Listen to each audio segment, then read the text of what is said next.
Train the muscles, not the joints.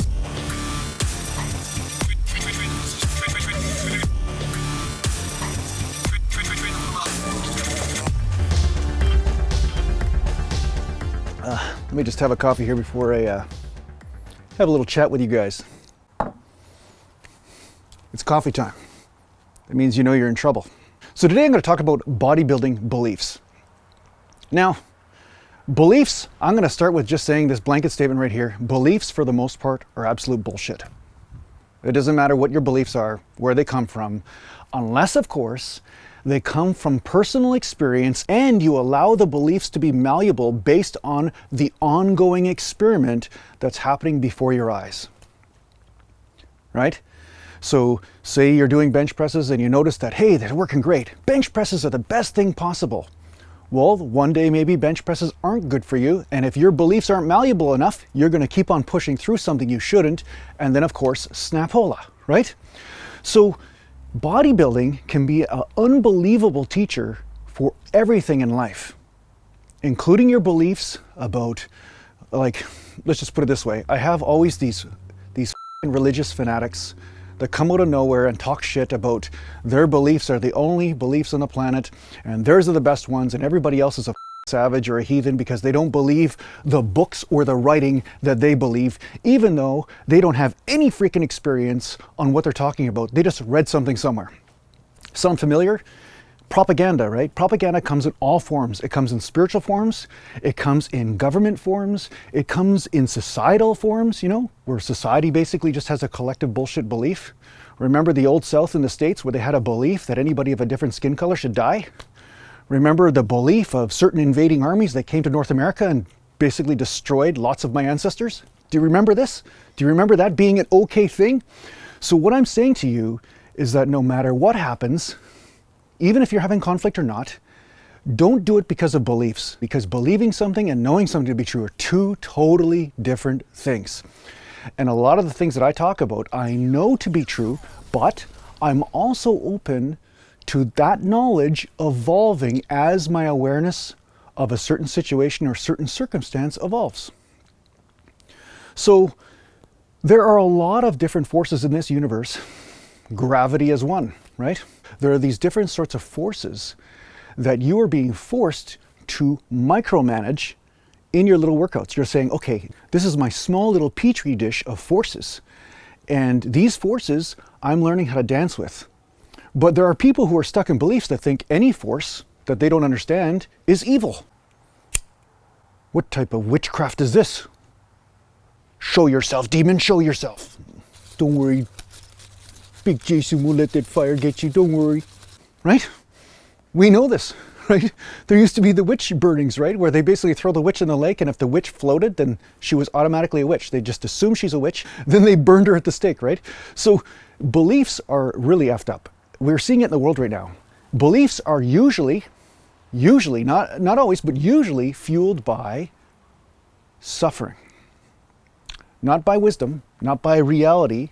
It's not a person saying, hey, I actually saw my friend get hit by a car when he ran out in the street in front of a car. It's usually about, I read something somewhere, and then it must be the truth because they told me a horror story that will happen to me if I don't believe what was written down.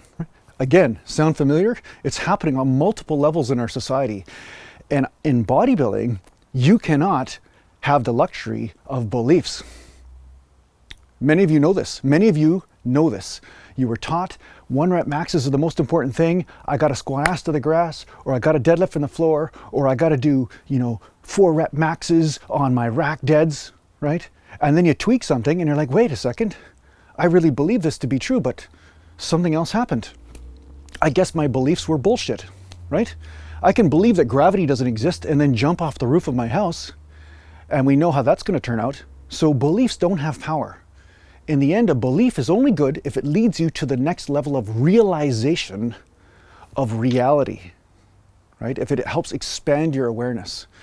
So again, you are making tremendous strides in your understanding of how these forces play out in your body, nutritionally, you know, with the exercises, the workout programs, your sleep, your diet, all that sort of stuff. But you're not letting a piece of paper tell you the truth. You're saying that piece of paper might be right or it might not be right. And only through my own experimentation will I know what is true. This is wisdom. I knew the video I put up a couple days ago on the whole thing that happened with the Thor and Odin thing. I knew that was going to trigger a bunch of religious zealots. I knew it was, because they're so brainwashed into their little fear thinking that their beliefs are the only thing, and anything that happens outside of that must be evil, right? It's crazy. It's absolutely crazy. Meanwhile, the very religion a lot of these people are defending decimated entire societies, killed children, burned women at the stake, and did all this shit. But yet they're going to say, oh, watch out, the wind picked up and there might be some other force at work. You better watch out. I'm just going to say one thing to these people. Shut up. You have a lot to learn. I don't live my life based on a religion. I live my life based on truth. And only until you are a seeker of truth will you start to balance yourself in this world, or start to live in alignment with the universe in general. This is really what meditation is about. But you know why people don't want you to know the truth? You know why? Because you cannot be controlled if you're a truth seeker. You can only be controlled if somebody can take you so far out of reality they can tell you any sort of unicorn story that you'll believe, and then tell you the rules of that story, and then you have to live that. It's only if you're gullible enough to believe that, then I can control you. But if you're looking at, hey, wait a second, what Jason said didn't exactly work in my life.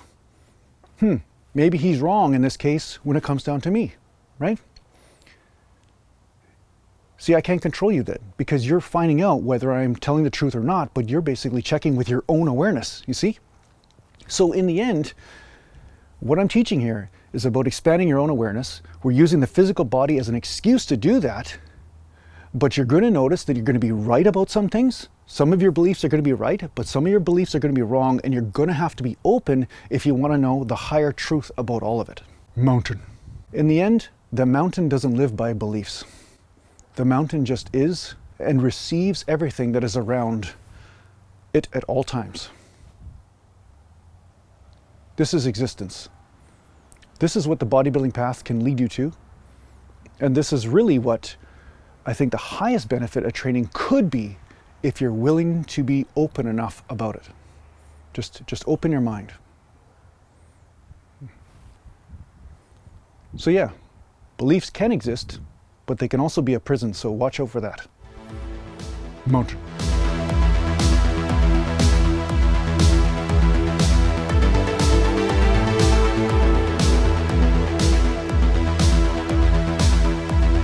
Natural land.